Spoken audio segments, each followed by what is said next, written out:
Hey everybody, Brandon with StepRock Media. In this exciting episode, we're going to show you how to add a border to a picture in Premiere like what you see on screen. If that works for you, then stay tuned. That's what we're going to do.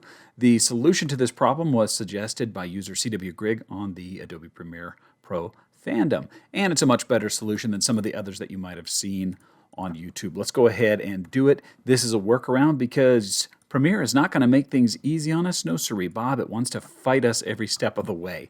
Up in the effects, I want you to go ahead and search for shadow or search for radial. We're going to use a radial shadow. Drop it on there. We're going to turn the color of it white. And we're going to go ahead and make sure the opacity is set up to 100%. You can see that we're starting to get a little something there. The trick to this is that we're going to let it resize the layer. Click.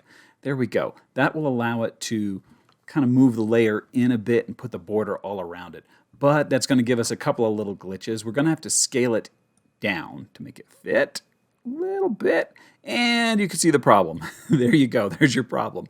After you do that, the XY coordinates are completely screwed up because of the light source positioning. Yay! So we're going to fiddle with it and move that light source positioning around, and we're going to mess with the projection distance, which in this case will be the border size.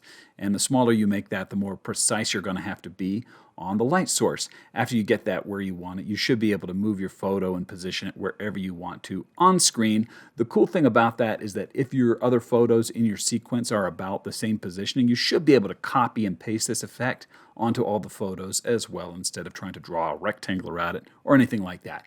Anyway, if this was helpful to you, I hope you'll give the video a thumbs up because I figure I just saved you a lot of time. Thanks a lot.